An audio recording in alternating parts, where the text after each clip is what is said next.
Bradley, Man United 1, Brighton 3. Shocking, just really, really shocking, and sums up what we are. Absolutely, it was terrible today, and I said after the Southampton game we will learn more about the team in this game, and they failed the test yet again. That 4 across midfield with the 2 wing backs and the central midfielders is pathetic. I think we definitely need reinforcements in them areas.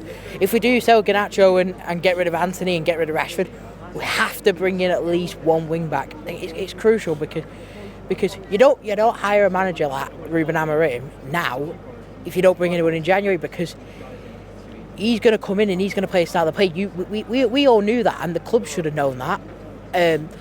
And people will criticise Amorim, and there was definitely some poor decisions with Amorim. I still think Cobby should be in the 10, but that's another argument for another day. But it's not working. It's not. I hear off the ball there's a lot of work rate needed for Cobby in the 10, but there's also work rate needed in the 8, and he looks passive in there. But I think his skill set suits the 10, but it's just not good enough. I think we need 2 central midfielders as well. We need everywhere, really. That's what I mean. It's just the quality all over the place, isn't it? It's just. Obviously, we've come out here bouncing after beating Southampton, but like you said, it was a rescue job. It's like we said, we got absolutely lucky. Ahmad just decided to save us in the last 10 minutes of the game. Similar to what happened against Bodo Glimt, I remember. We were awful in that game, and he just decided, I'm going to do my own thing. And you look at us today, and it's basically, if we play against any good football team, we're toast. Absolutely. Which most of the teams in the Premier League are good. 100%. We said if you give them chances against Southampton, to Brighton, they'll win the game, and that's what happened. But even the atmosphere, it was weird. Like everyone expected it.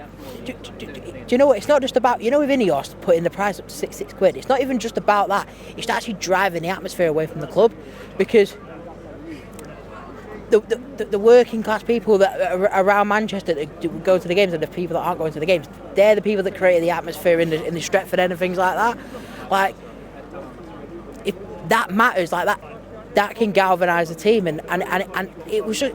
I mean, we watched the game together. It was flat, wasn't it? It was just flat throughout the whole entire game. It was just subdued, but also it's flat as well. I hear what you're saying about that, but you got to look at the football that we're playing, mate. The only shot we had on target in 90 minutes was the penalty. So it's like that shows you what the hell we were doing in 90 minutes. Absolutely nothing. For Brooker, he was just chilling. He didn't have a save to make, mate. Not one.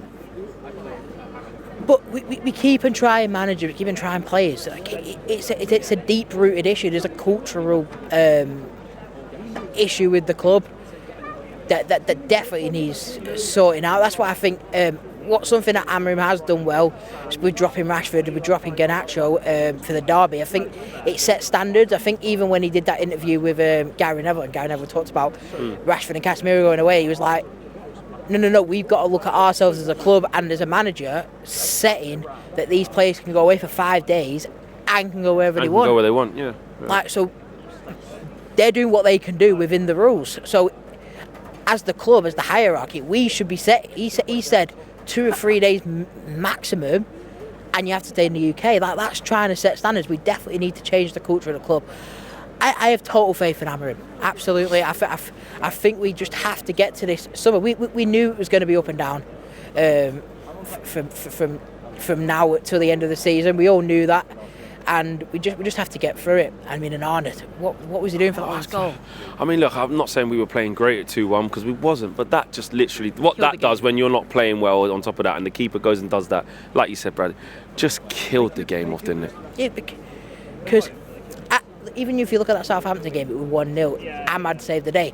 Obviously, Ahmad can't save the day every single game, but if it's 2-1, he could have potentially done something, or any of them. Anything, get another penalty, you can jam your way to own goal, set piece. Just like 2-1, you're in the game, you can maybe salvage a draw, even if you don't deserve it. To make it go to 3-1, under those circumstances, the ball just across the box, all you got to do is fucking pick it up. That's it. And it's not like people are challenging him, he's on his own. In all the time in the world, he could have just picked it up, like you just said. And so is that another area for you as well, keeper? He's got to go. I mean, we could say he's been better this season, but the bar's so low. He was absolutely terrible last season, if we be totally honest.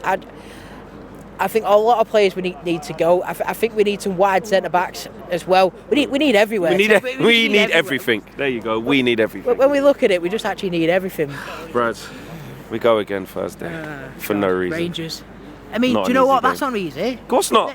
They're going to be right up for that. Will our players actually know what this game means? Because I'll tell you what, them Rangers fans and the players, they're going to create a proper atmosphere here. And even though we know we've seen Man United for these last 12 years, we know ourselves as fans, as Man United fans, it's crap. But if you look at like teams in Scotland or Ireland or even abroad who are rival fans, they still look at Old Trafford, Man United. Yeah. Oh, what a great opportunity we get to play at Man United. We'll pray. They will pray. So those Rangers players, we right up for it. Like Bradley said, we've got to be up for it.